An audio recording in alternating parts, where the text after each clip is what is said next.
Bismillahirrahmanirrahim. Assalamualaikum warahmatullahi wabarakatuh. Alhamdulillahilladzi farada siyama fi syahri Ramadan. Wassalatu wassalamu ala sayyidina Muhammadin sayyidil anam wa ala alihi wa ashabihi yunabi'al ulumi wal hikam, amma ba'd. Faqala Allah subhanahu wa ta'ala fil Qur'anil Karim, a'udzu billahi minasy syaithanir rajim. Bismillahirrahmanirrahim. Wa qadha rabbuka alla ta'budu illa iyyah wa bil walidaini ihsana imma yablughanna 'indakal kibara ahaduhuma aw kilahuma fala taqul lahumā uff wa la tanharhumā wa qul lahumā qawlan karīmā. Shadaqallahul 'azim. Segenap puji beserta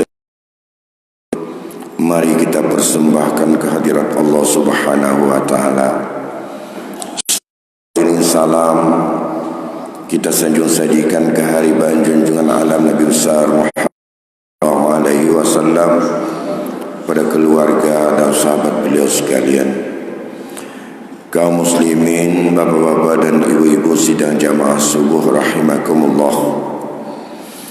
Mari senantiasa kita untuk takwaan kepada Allah dengan memperbaiki segenap apa saja yang selama ini kurang baik, dalam rangka untuk kita makmurkan dan kita agungkan bulan yang sangat mulia yang Allah anugerahkan kepada kita sampai dengan detik-detik saat kita masih ada kesempatan hidup ini, di mana tak lain tujuannya untuk kita bulan yang sangat mulia ini, yang sangat diridai oleh Allah kepada hambanya, yang diingatkan oleh Rasul kita Muhammad sallallahu alaihi wasallam, hendaklah kita memperbanyak istighfar kepada Allah, memperbanyak untuk minta ampun kepada Allah atas setiap jubah dan belara, atas setiap kekurangan dan juga dari kekhilafan yang pernah kita lakukan. Di antara banyak aktivitas yang Allah bebankan kepada kita dan paling berat untuk bisa kita menjaganya adalah kita harus mampu berbuat baik kepada dua ibu bapa kita, yang Allah telah menetapkan bahawa ridha Allah sangat tergantung pada ridha keduanya, terlepas kondisi dan keadaan orang tua kita, apakah dia sebagai orang pandai ataupun tidak, terlepas dia orang yang berpendidikan atau orang awam, terlepas apakah dia itu orang yang berada atau meminta-minta. Dalam keadaan apapun, yang namanya orang tua, baik ayah maupun ibu yang kita punya, merupakan prioritas kedua setelah kita menyembah Allah, setelah kita mengabdi kepada Allah. Yang harus kita utamakan adalah wabil walidaini ihsana. Bisa saja dua ibu bapa kita sudah saat-saatnya mempunyai usia yang tua, bisa saja dia itu dalam keadaan kurang untuk bisa menyesuaikan pemikirannya dengan alam modern, dan jangan dengan kita yang penuh dengan berbagai informasi dan dengan bermacam kajian serta wawasan yang luas. Namun orang tua harus dua kewajiban yang harus kita lakukan. Yang pertama, hendaklah kita berbuat baik kepadanya. Yang kedua, hendaklah kita menjaga diri dari apa saja yang membuat ia tersinggung dan menimbulkan pada nama kita sebagai orang yang murka padanya. Bagaimana setiap saat kita lihat sampai kepada para sahabat, sampai kepada tabi'in dan para ulama, sampai kepada kita ini, betapa teladan-teladan yang diberikan untuk kita bisa berbuat baik kepadanya sesuai dengan keadaan yang ada. Pada suatu ketika Aisyah bercerita, apa kata Aisyah? Datang seorang laki-laki, bersama laki-laki tersebut ada seorang tua yang ia bertemu dengan Rasulullah sallallahu alaihi wasallam. Lantas Rasul bertanya kepada laki tersebut, "Wahai laki-laki, siapa yang ada bersamamu ini?" Laki-laki tersebut menjawab, "Ya Rasulullah, haza abi." Ini adalah orang tua saya, ini adalah bapak saya. Lantas Rasul mengingatkan kepada laki-laki tersebut, "Fala tamsi amamahu wala tajlisu qablahu wala tad'uhu bi ismi wala tatasabbalah."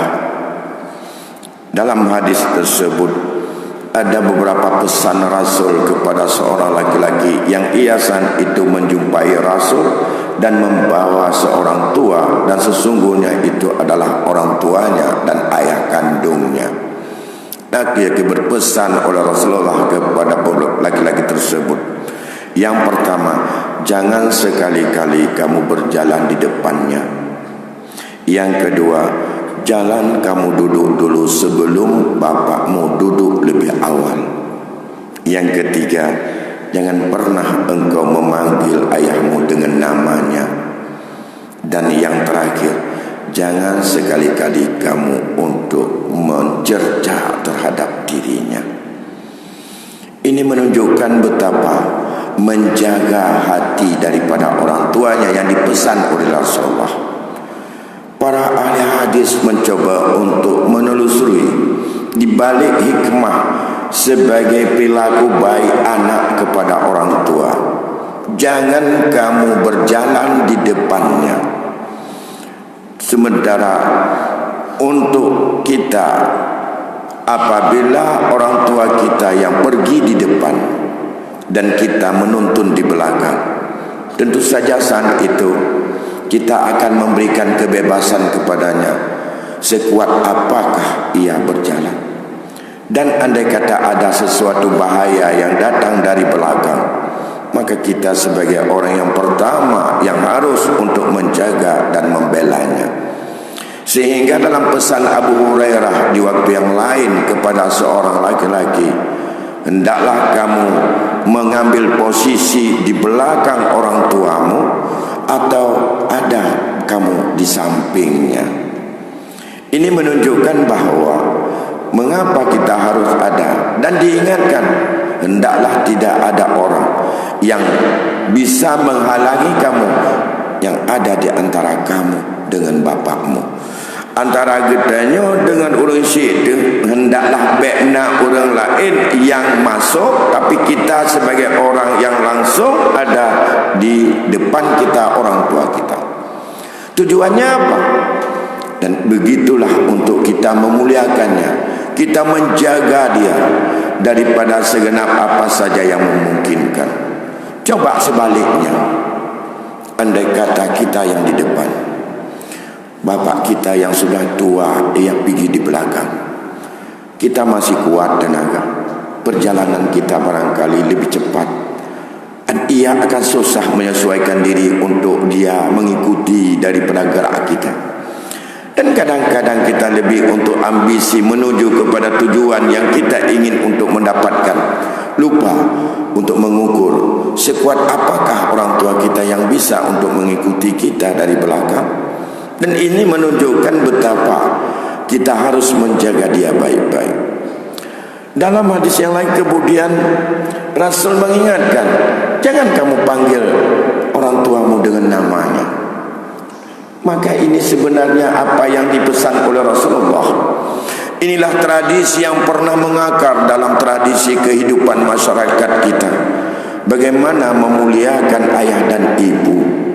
Tak pernah, bahkan menjadi sebuah tradisi kepada masyarakat kita, bukan hanya antara anak dengan orang tua, tapi sampai kepada antara murid dengan guru, sampai juga dididik antara tetangga dengan tetangga. Orang tua kalau dia sudah kawin, punya anak, saudara-saudaranya memanggil tidak lagi dengan nama aslinya, tapi dia panggil dengan titel daripada nama anaknya yang paling tua. Ada seorang yang bernama misalnya Hindun, kemudian lahir anak pertama bernama Aminah. Tak dipanggil lagi namanya Hindun oleh orang-orang yang ada di lingkungannya, tapi dipanggil dia, mana ibu si Aminah? Oh, mak si Aminah ka anak gehoi linan Hindun. Begitu ke pemulia dalam rangka menciptakan suasana supaya anaknya tak perlu untuk memanggil. Jadi wadah urung hana terpanggil nan, rupanya itu adalah sebuah satu kemuliaan. Lihatlah para sahabat-sahabat Rasulullah, sedikit yang disebut dengan namanya, tapi ibnu ini, ibnu itu, an ibni Umar, an itu adalah anak si fulan, anak si fulan, anak si fulan yang kadang-kadang tidak disebut nama. Ini kehormatan dan kemuliaan. Begitu juga dalam hadis yang lain, yang pada satu ketika ada seorang sahabat bernama Abi Husan. Abi Husan berjalan di perjalanan terbuka, bersamanya diiringi oleh bapaknya. Di tengah perjalanan ketemulah dengan Abu Hurairah. Abu Hurairah bertanya, siapa laki-laki yang ada bersamamu ini Abi Husan? Abi Husan menjawab, ini adalah bapakku. Abi Husan juga berpesan, jangan kamu berjalan antara hadapan ibu dan bapakmu itu, tetapi berjalanlah di belakangnya atau di sampingnya. Kemudian jangan kamu biarkan ada orang lain yang menghalangi antara kamu dengan ibumu atau dengan bapakmu. Kemudian jangan kamu makan makanan. Andai kata kamu membawa satu makanan dan sudah dilihat oleh ayah atau ibumu, sampai makanan itu serahkan dulu kepada dia.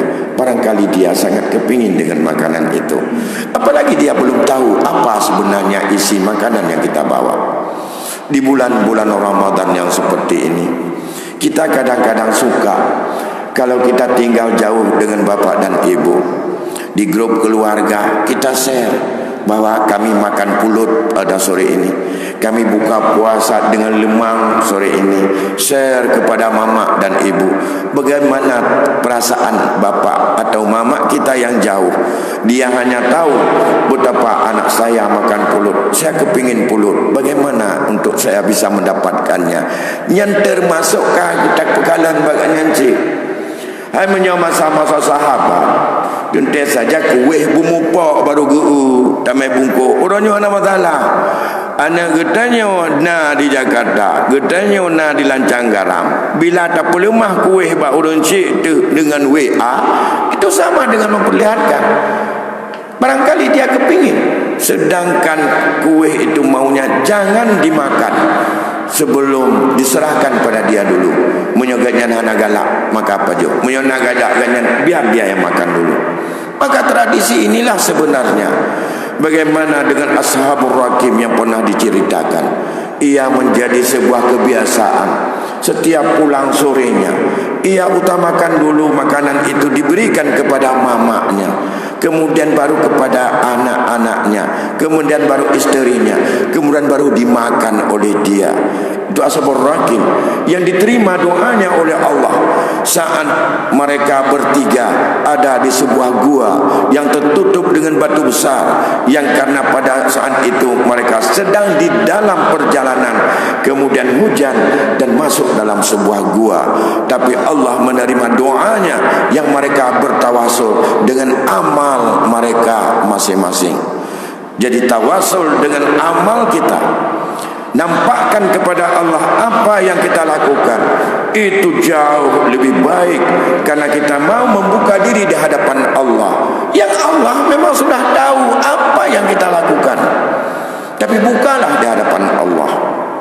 Bapak Ibu yang berbahagia, Karena orang tua kita adalah orang yang dalam kehidupan kita harus lebih utama kita berbuat baik. Marilah kita untuk selalu berbuat baik. Di mana anak-anak kita hari ini tak tahu lagi untuk sebenarnya bagaimana cara menampakkan untuk berbuat baik kepada kita sebagai orang tuanya. Dan kita juga kadang-kadang lengah dalam menyikapi apakah kita sudah berbuat baik kepadanya. Yang kedua, hendaklah kita jangan sekali-kali menjadi orang yang tersinggung atau murka orang tua kita, yang menjadi dan melahirkan kemarahan orang tua kita, baik karena sikap kita maupun karena perilaku kita, atau dalam sikap dan tata cara kita melayaninya. Bisa karena perbuatan, bisa karena ucapan, bisa karena berita yang tidak enak didengar oleh orang tua kita. Dan ini disebut dengan uquq, di mana orang yang durhaka sama orang tua termasuk di antara 3 kelompok manusia yang diharamkan oleh Allah untuk memperoleh syurganya. Bukan sekedar murka, tapi bukan untuk mendapatkan ridha, tapi syurga diharamkan kepada kita. Bayangkan pada satu ketika saat Rasul ingin menyampaikan khutbah Idul Fitri, lantas saat itu Rasul mengaminkan terhadap apa yang diucapkan dan apa yang disampaikan oleh Jibril. Di antara 3 hal yang disampaikan oleh Jibril saat itu, andai kata seseorang masih ada 2 ibu bapanya, tapi ia tak sempat untuk berbuat baik selama di dalam Ramadan, maka hari ini termasuk dia orang yang durhaka dan orang yang celaka dan tidak mendapat keberuntungan. Rasul mengucapkan amin, perkenankan ya Allah. Bayangkan, Jibril yang berdoa, Rasul yang mengaminkan terhadap orang bila dalam Ramadan yang penuh barakah, yang sedang kita untuk menggapai ridha Allah, tak sempat untuk kita mencari ridha 2 orang tua kita, tak sempat kita untuk menebus segala kelengahan dan kelalaian kita, dan membuat dia bahagia, membuat dia puas, dia punya anak. Kita tak bisa lari. Semua kita adalah lahir daripada ibu. Semua kita adalah lahir karena jasa bapa kita. Ayah dan ibu tanpa mengenal siapa saja kita. Apakah hari ini kita pejabat? Apakah hari ini kita kontraktor atau konglomerat? Apakah ini kita ustaz? Apakah kita hari ini ulama? Tidak bisa dibatasi apapun. Semua kita punya orang tua. Percuma hari ini, apakah orang tua masih bersama kita, atau lebih awal Allah berangkat, atau masih dijemput oleh Allah. Andai kata orang tua kita sudah duluan berangkat dan sudah menjadi menghadap ke ridha Allah, maka berbuat baiklah kepada keduanya dengan cara-cara yang dianjurkan oleh Rasul. Ada 4 cara bagi kita yang tidak punya lagi orang tua yang sudah duluan meninggal dunia. Yang pertama, berdoalah kepadanya. Yang kedua, tunaikan setiap apa saja yang telah pernah dipesan atau yang pernah untuk dititipkan kepada kita. Yang ketiga, hubungkan silaturahmi dengan baik kepada seman dan sahabat dari orang tua kita. Ngan urang syik tu, ngan mak tu, kawan-kawan dari orang tua kita, sambung kembali hubungan silaturahmi dengan mereka. Orang yang akrab dengan orang tua kita, pada dirinya tersimpan daripada sesuatu yang ada kesamaan yang untuk kita mendapatkan bimbingan pada dirinya. Dan yang keempat, bererat hubungan silaturahmi dengan keluarga, baik keluarga bapa maupun keluarga ibu kita. Dan itu adalah salah satu cara dalam rangka kita menebus Semoga di bulan ini mampu kita memperbaiki diri, dan jangan lupa hindari daripada segenap apa saja yang membuat dia tersinggung, dan itu yang dimasuk kategori yang kita menjadi murka dan durhaka daripadanya. Durhaka dari orang tua menjadi salah satu di antara 3 kelompok manusia yang diharamkan syurga Allah. Semoga kita bisa menggapai syurga Allah yang senantiasa kita berdoa. Andai kata ini mampu kita memperbaikinya. Dan 2 lainnya yang Allah sangat murka dan mengharamkan syurganya adalah orang yang terus menerus berkecimpung dan terlibat dengan khamar atau dengan narkoba. Dan yang ketiga adalah seorang yang disebut dengan dayus, yang tak mau peduli kepada keluarga, bahkan merestui dan juga membiarkan keluarga untuk melakukan perbuatan maksiat. Semoga kita sebagai orang tua yang tidak pernah untuk memberi kesempatan, apalagi untuk anjuran kepada keluarga kita untuk berbuat maksiat, baik dalam bentuk pergaulan maupun dalam bentuk peribadatan, bahkan di dalam mencari nafkah atau mencari harta, tak pernah setuju andai kata keluarga kita, isteri kita, anak kita untuk menggapai kekayaan dengan jalan yang tidak pernah diridai oleh agama, dengan jalan-jalan yang haram, dan kita tak pernah merestuinya. Menyogetanyo sepakat, getanyo hana tak ikut kena, tapi perumah getanyo main dalam riba terus, anak getanyo terus dalam pergaulan bebas, pacaran terus, kemudian dengan pakaian-pakaian yang tidak senonoh, yang hari ini hari kesana kemari dia itu bergaul tanpa batas, yang telah ditetapkan oleh agama tak pernah dihindari. Maka kita sebagai orang tua, kepala keluarga, disebut dengan dayus, karena kita tak mau untuk mengatasinya. Kalau kita dayus dan masuk kelompok yang ketiga, orang yang diharamkan syurga Allah untuk kita dapatkan. 3 hal ini mari kita perbaiki dalam bulan yang suci ini, sehingga ridha Allah kita gapai. Ramadan akan mampu melindungi kita. Bapak Ibu yang berbahagia, maka mari sama-sama kita menjaga ibadah puasa, sama-sama kita memperbaiki diri. Semangat hari ini puasa kita diterima oleh Allah, jauh dari cupa, sembari kita terus untuk memperbaiki diri. Demikian yang dapat kami sampaikan tausiah subuh hari ini. Semoga ada manfaatnya dalam rangka kita untuk beribadah kepada Allah. Lebih kurang saya mohon maaf. Wabillahi taufiq wal hidayah. Wassalamualaikum warahmatullahi